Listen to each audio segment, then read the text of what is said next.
আসসালামু আলাইকুম মোৰ কিচেনলৈ আপোনালোকক স্বাগতম জনালোঁ। আজি মই আকৌ এটা নতুন ভিডিঅ' লৈ আহিছোঁ।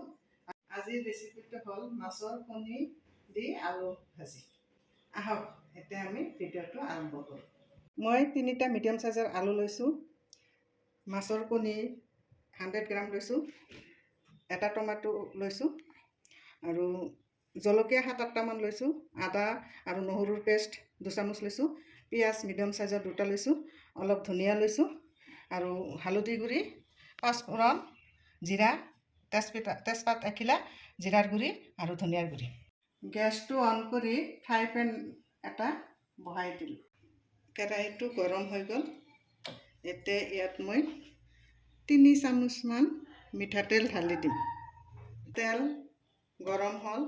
ইয়াতে মই ফোৰণত প্ৰথমত জিৰা আৰু পাঁচফোৰণ দি দিলোঁ। গেছটো মিডিয়াম ল' ফ্লেমত ৰাখি দিলোঁ। তেজপাত এখিলা দি দিলোঁ। 1 মিনিটমান অলপ গৰম হ'লে এতিয়া মই কাটি থোৱা পিঁয়াজখিনি ইয়াতে ভাজিবৰ কাৰণে দি দিলোঁ আৰু 1-2 মিনিটমান এইটো অলপ ৰঙচুৱা কৰিব লাগিব। এয়া পিঁয়াজখিনি ভজা হৈ গ'ল। এতিয়া মই এই আদা নহৰুৰ পেষ্টখিনি দি দিলোঁ। অকণমান গৰম হ'লে অকণমান ভজা হৈ গ'ল।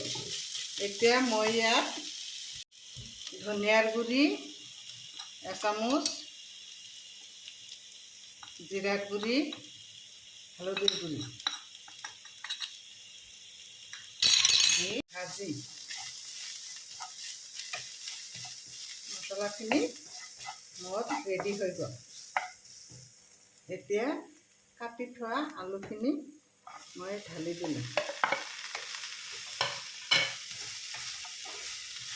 তাৰ লগতে মই মাছৰ কণীখিনিও দি দিলোঁ।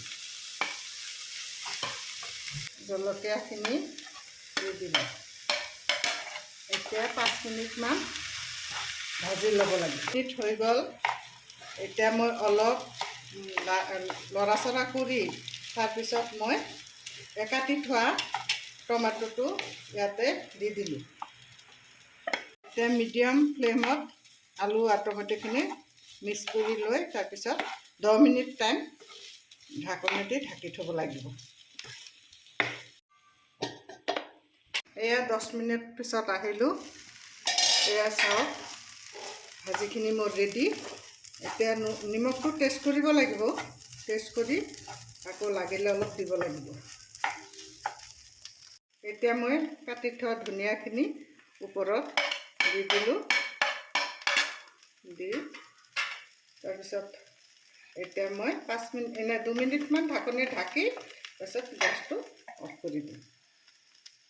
এয়া মোৰ থালি ৰেডি হ'ল। এয়া ভাত লৈছোঁ আৰু আলু আৰু মাছৰ কণী ভাজি, 2টা কেঁচা জলকীয়া। ভিডিঅ'টো ভাল লাগিলে লাইক, কমেণ্ট, শ্বেয়াৰ, ছাবস্ক্ৰাইব কৰিব নাপাহৰিব। খুদা হাফিজ।